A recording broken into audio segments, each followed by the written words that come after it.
How many lives must be altered for us to stop seeing the world through our own narrow lens? Nathaniel Carter had asked himself that very question more times than he cared to count. As a black man in his 40s, holding one of the highest positions in the legal system, he'd learned that success came with a heavy price. Not just proving himself every day, but surviving the assumptions in the legal system. He'd learned that success came with a heavy price. Not just proving himself every day, but surviving the assumptions others made about him before he even spoke a word. He was leaving his office after a long day, the dim glow of the streetlights casting shadows on the pavement as he walked to his car. The air was cool, but the weight of the evening seemed to press down harder than the temperature. It was one of those nights when the world around you felt quiet, like the calm before a storm. Yet the city's tension was always just beneath the surface. As he approached his car, a patrol car slowed next to him. Inside, Officer Ethan Hayes, a younger officer with a face that seemed too eager to assert control, stared at him. It was the look that Nathaniel had grown too familiar with, the kind that tried to read him through the lens of his skin, not his character. The officer hesitated, then pulled over. "Evening, sir. Can I help you?" Nathaniel asked, a calmness in his voice masking the discomfort in his chest. Hayes stepped out of the car. "I'm going to need you to stop for a moment," he paused. "I think you fit the description of someone involved in a string of robberies around here." The accusation hung in the air like a brick. Nathaniel froze for a moment, then slowly raised an eyebrow. "You think What robberies?" "I'm the district attorney," he said, his voice steady. But the officer didn't seem convinced, his gaze hardening. And just like that, the night shifted, the quiet tension turning into a dangerous misunderstanding, a moment that would change everything. Before we continue Nathaniel's journey, make sure to hit subscribe for more stories that challenge the way we view the world. And don't forget to leave your thoughts in the comments. We want to hear how you would react to a moment like this. The city where Nathaniel Carter worked was a place of sharp contrasts. Ancient brick buildings stood beside sleek glass structures, their faded facades and fresh coats of paint, symbolizing the divide between the past and present. Yet despite the modernity that defined much of the skyline, the city's soul was still grappling with old wounds, economic disparity, racial tension, and the kind of social fractures that festered just below the surface. Wealth and poverty festered just below the surface. Wealth and poverty were separated by more than just geography. They were divided by unspoken barriers, invisible lines drawn by race, class, and history. As Nathaniel walked through the quiet streets, the air thick with the smell of asphalt and old brick, the weight of the city's history felt heavy. Officer Ethan Hayes was patrolling a part of town where the shadows felt longer, the silence louder. Though crime was a frequent whisper in these streets, it was the constant watch of law enforcement that turned them into a cage, a watch that saw color before character. Nathaniel had nearly reached his car when the siren's faint whine broke the quiet of the evening. He turned just in time to see Officer Ethan Hayes' patrol car glide to a stop beside him. The officer's eyes were locked on him, calculating, sizing him up as if he were a suspect before a crime had even been committed. "Good evening, sir. Can I see your ID?" Hayes asked, his tone flat, almost rehearsed. Nathaniel hesitated, unsure how to respond. The unease he felt was immediate, but he didn't want to escalate the situation. He knew all too well how quickly these encounters could spiral out of control. "I'm just heading home from work," Nathaniel replied, his voice calm but guarded as he reached into his jacket pocket. The officer's eyes narrowed. "I'm going to need you to step back. There's been a string of robberies in this area, and you fit the description." Nathaniel paused, taken aback. "I'm the district attorney," he said, trying to show his badge to ground this encounter in something familiar. But Hayes wasn't listening. His hand hovered over his gun holster as he stepped forward. "I said, get on the ground," Hayes barked, his voice rising. Now, confusion and frustration gripped Nathaniel. "You don't have the right to do this," he said, his voice more firm now, but still composed. But Hayes wasn't listening. His grip tightened on his cuffs, stepping closer, ready to enforce his version of the truth. Just as Nathaniel started to brace himself for the worst, a second officer pulled up, eyeing Nathaniel's face through the window. "Hayes, stop." He quickly stepped out of the car and walked over to the scene. Do you know who this is? The second officer asked, his voice low, his gaze flicking to Nathaniel. Hayes blinked, his hand frozen in midair as he glanced between Nathaniel and the officer. Oh, this is Nathaniel Carter, the officer said. He's the district attorney. You're about to cuff the DA. The realization hit Hayes like a freight train, his face drained of color, his grip on the handcuffs loosening. I didn't realize, his voice trailed off. Caught somewhere between confusion and embarrassment, Nathaniel stood there still trying to process the absurdity of the situation. You didn't realize? What do you think this is? A routine stop? Hayes stood silent, the weight of his own error sinking in. The tension in the air was suffocating. Both men caught in the aftermath of a misunderstanding that had revealed a far more dangerous truth. The assumptions Hayes had made about Nathaniel had nothing to do with justice, and everything to do with the color of his skin. The days following the incident felt like a haze to Nathaniel. His mind kept replaying the moment he'd stood there in front of Officer Ethan Hayes, handcuffs inches away from his wrists, his identity questioned based solely on his race. It was one of those moments that shook the very foundation of who he was. The hours of preparation, the late nights spent working hard to prove himself, all of it reduced to one overwhelming oppressive stereotype. He was a black man in a suit, walking in the wrong neighborhood at the wrong time. The weight of that assumption pressed on him as he sat in his office, staring out at the city skyline. His reflection was distorted by the glass window, but he hardly noticed. His phone had buzzed endlessly for hours, messages from colleagues, friends, and random contacts all offering their support. But there were others, people who knew nothing about him, who only saw the headline of a black man being accused by a cop, sending anonymous hate mail, calling him a fraud, and accusing him of making up the entire encounter for attention. It could blow up. You need to say something, Nathaniel. Emily Brooks's voice cut through his thoughts. She'd been his assistant for years and had witnessed the toll this job had taken on him. But even she seemed to know that this moment was different. It wasn't just about his career. It was about the perception of him in the eyes of the public, the reality of what people assumed when they saw him. Emily Brooks sat across from him, her posture tight with concern. She was one of the few people he'd allowed to see his vulnerability. This could spiral into something bigger if you don't take control of the narrative. People will believe the officer's version of things if you don't speak up. Nathaniel rubbed his temples, feeling the weight of the decision pressing down on him. If he spoke out, he would open the floodgates. The media would sensationalize it, and the city would turn on him. People would question whether his judgment was compromised, whether he had made the whole thing up. But if he didn't speak, if he let the silence linger, the assumptions would settle and the injustice would fester quietly in the background. He hadn't asked for any of this. All he had wanted was to do his job, fight for justice, for the people in his community, and maybe, just maybe, prove that a black man could do something more than just survive. He'd worked for everything he had, but now his reputation was hanging by a thread. The phone buzzed again, this time a message from his mother. Are you okay, son? Please don't let them silence you. I know, he whispered under his breath. She had always told him to hold his head high. But how could he when the world kept telling him to lower it? Meanwhile, Officer Ethan Hayes was spiraling in his own way, his head high. But how could he when the world kept telling him to lower it? Meanwhile, Officer Ethan Hayes was spiraling in his own way. What had started as a routine patrol had turned into a moment of self-reflection he hadn't anticipated. The faces of his fellow officers didn't seem to hold any real sympathy for him, even after they'd learned about his mistake. Sergeant Thomas Grayson, his mentor, had brushed it off with a few gruff words about doing his job. Hayes, you did what you had to do, Sergeant Thomas Grayson had said. This is the reality of policing. It's about gut instincts, not always about being right. You move fast, and sometimes you make mistakes. That's part of the job. Hayes had nodded, but inside his chest tightened with discomfort. It wasn't just a mistake. He'd acted based on an assumption, on an implicit bias he hadn't even been aware of.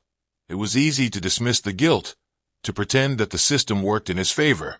But deep down, something gnawed at him. That gnawing feeling only intensified as he sat in racial sensitivity training at the police station. The discomfort was suffocating. His colleagues, who hadn't been shaken by the incident, seemed annoyed at having to sit through the seminar, their eyes rolling whenever the facilitator brought up issues of bias and systemic racism. Hayes, though, couldn't stop thinking about that night. He kept replaying the scene in his mind. The way he had sized Nathaniel up, the way his training had kicked in, and led him to assume that this man in a suit was involved in something criminal, simply because of the neighborhood he was in. As the weeks passed, the conflict escalated. Nathaniel received more hate mail, more threats, all the while trying to manage the growing storm around him. His colleagues advised him to stay quiet, to let the legal system handle it. But how could he? His very position, his status as a black district attorney, was being questioned, not just by the officer, but by the public at large. Every time he saw his reflection, he saw someone different, a person forced to fit into a mold that didn't belong to him. The city had a long history of racial tension, and even his success had not shielded him from its grip. Despite the anger and frustration he felt, he also found moments of clarity. Emily Brooks was right. If he didn't say something, he would allow the system to erase his humanity.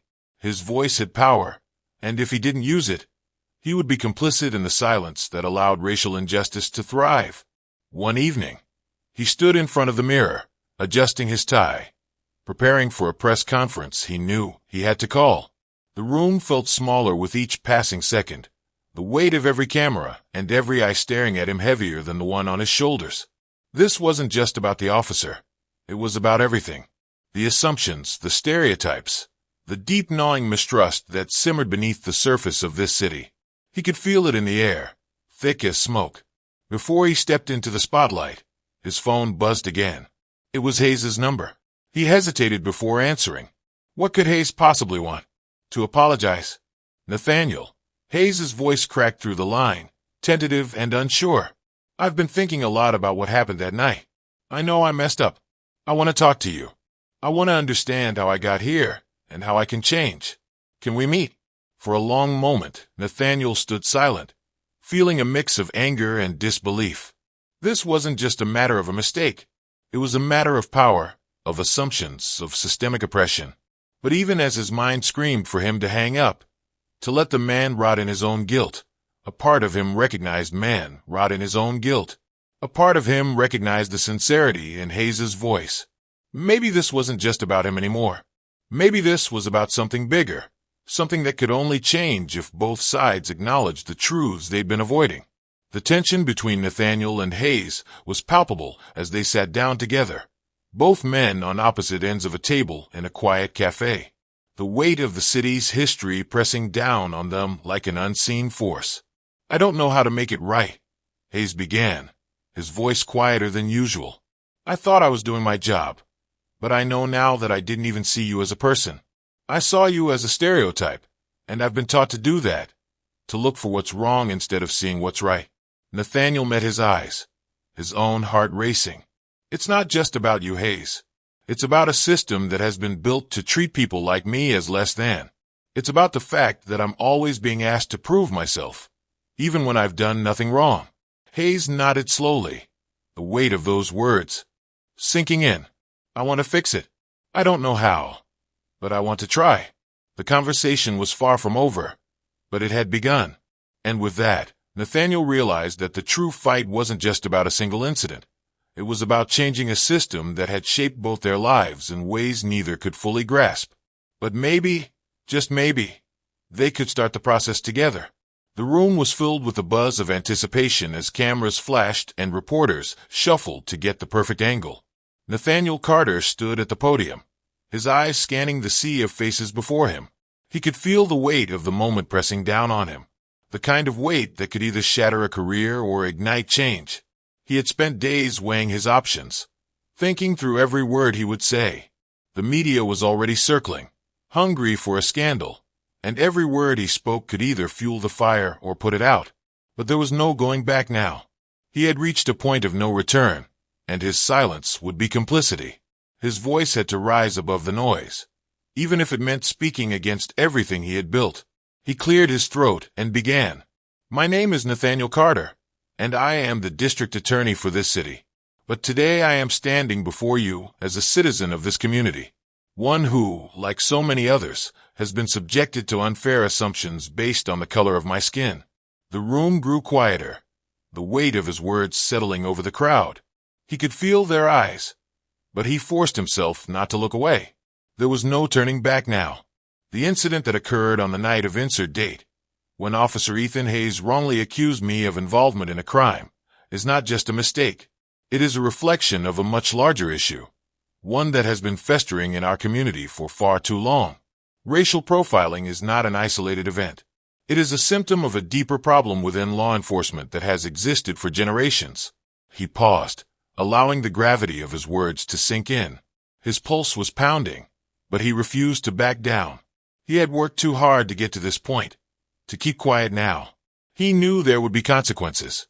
People would question his integrity, his career, his commitment to justice. But if he didn't speak now, he was complicit in the silence that allowed this cycle to continue. I am calling for a full and independent internal investigation into the practices of the police department. I demand that we address the systemic biases that are embedded in our law enforcement agencies. Because if we don't, nothing will ever change. The murmurs from the crowd grew louder as Nathaniel's words hit their mark. He could feel the weight of the room shift, a mix of surprise and uncertainty. This wasn't just a statement. It was a challenge to the very institution that had the power to silence him. But there was no turning back. His voice was now part of the call for change, and it couldn't be ignored. As he continued, he noticed a shift at the back of the room. Someone was standing. At first he thought it was just another reporter adjusting their position, but then he saw him clearly. Officer Ethan Hayes. His face was pale, his body rigid as he slowly stood from his chair. Nathaniel's breath caught in his throat. What was happening? I can't just sit here and listen, Hayes said, his voice shaky but clear. He stepped forward, pushing through the crowd. The reporters turned their cameras in his direction, their attention instantly snapping to him. I made a mistake, Hayes continued, his voice louder now, tinged with emotion. When I stopped Mr. Carter that night, I didn't see him for who he was. I saw him as a stereotype. I treated him like a criminal, and I violated his rights based on an assumption. That is not justice. That is a failure on my part. The room went silent. The shock was palpable.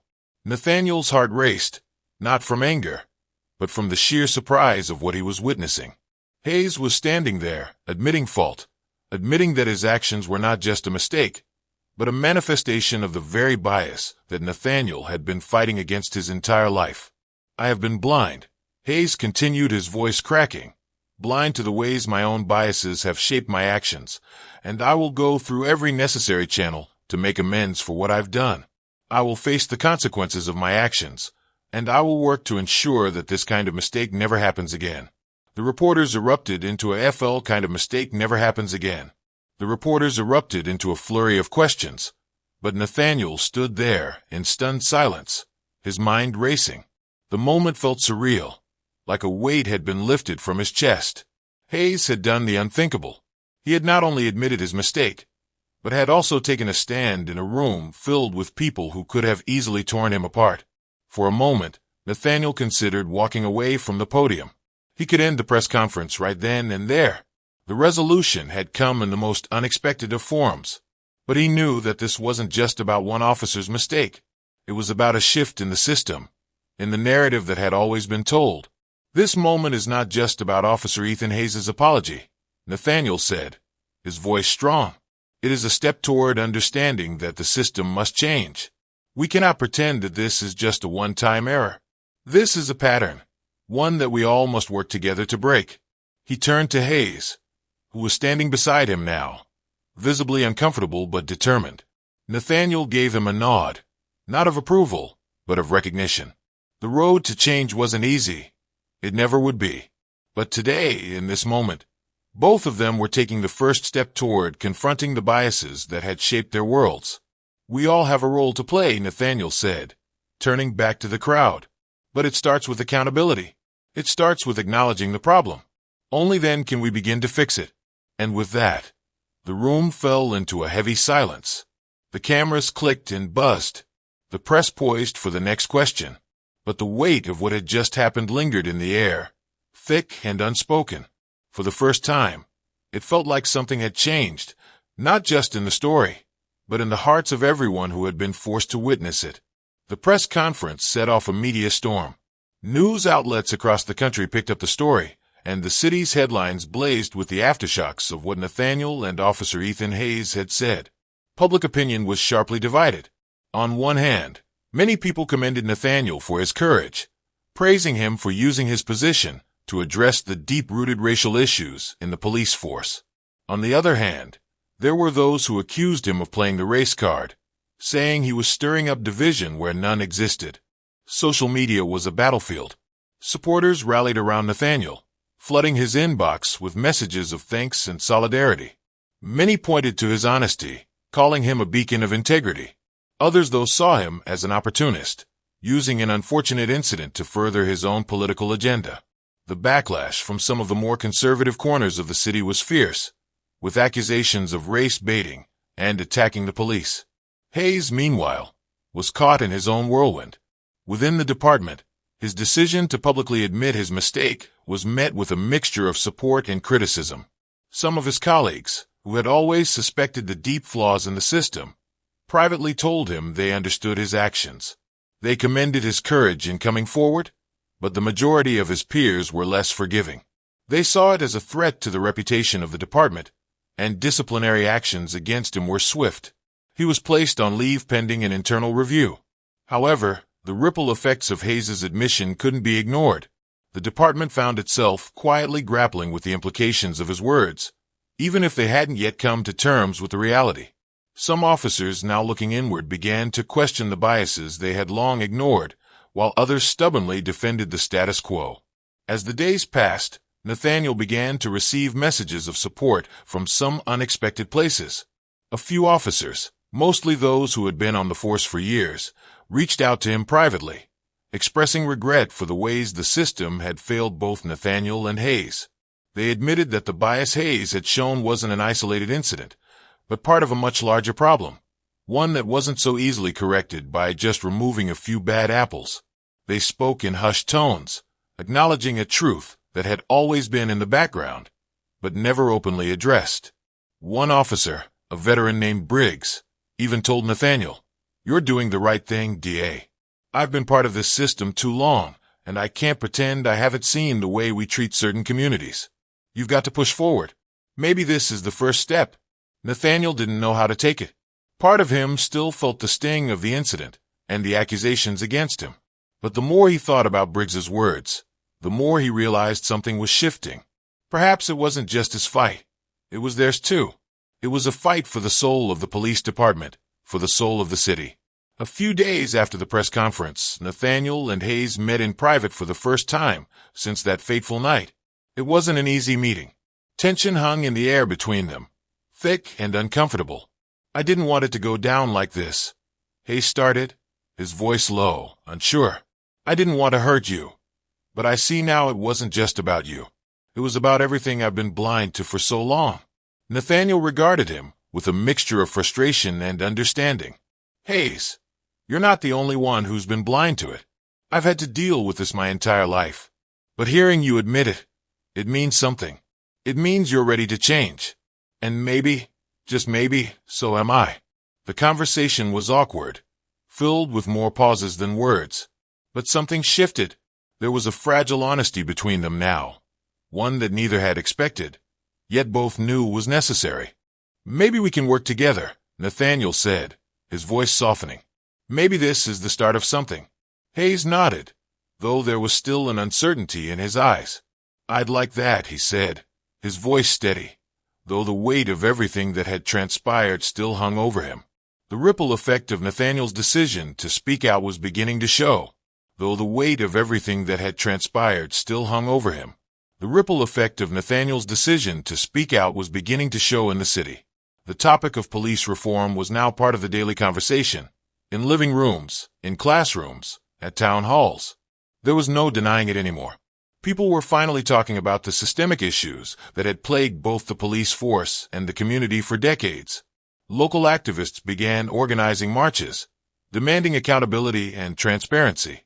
Grassroots organizations, long ignored, began receiving more attention from both the media and the public.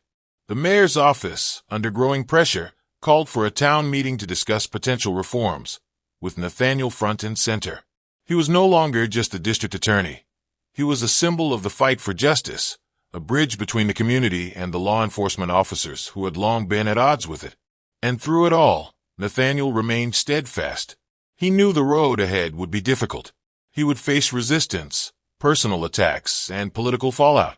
But he also knew this: the conversation had begun. It had been sparked by one small but pivotal moment, a simple, honest admission of guilt. In that moment, the city had finally started to face the truth about its police force.